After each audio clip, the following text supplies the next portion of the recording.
მოგესალმებით, ვინც ამ ვიდეოდან იწყებთ ამ სერიის კოორდინატების ამოცანების განხილვას.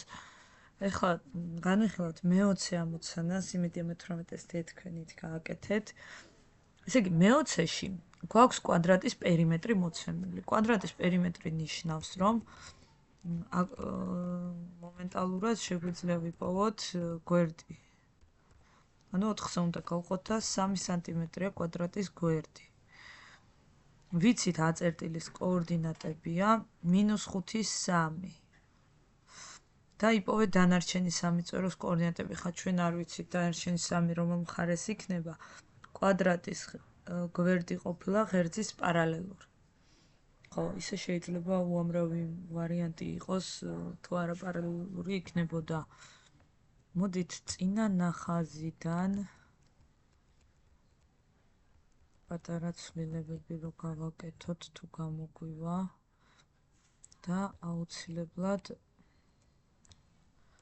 ახალი სკრინი ჩავსვათ.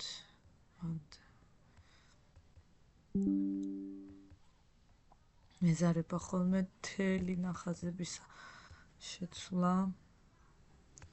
ახლა ეს არის აწერტილი, დავუშვათ -5, 3, -5, 3, ანუ ზევით. ეს სიმეტრიის ღერძები წავშალოთ. აი, ეს იყოს აწერტილი.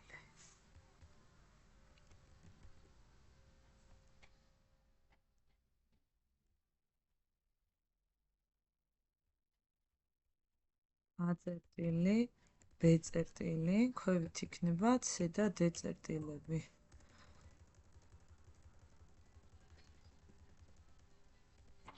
აი ასე. აწერტილის კოორდინატები რადგან არის -5 და 3, ცოტა დავამსგავსოთ.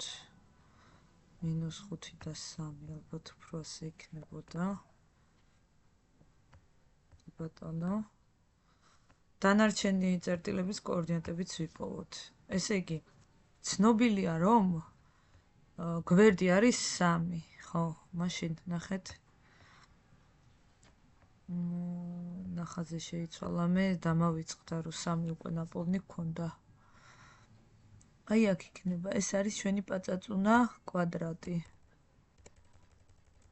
აი ასე წამოვიდა A და B წერტილები, C და D წერტილებიც, ხო. ან ძალიან მარტივია ახლა უკვე ამ კოორდინატების დადგენა.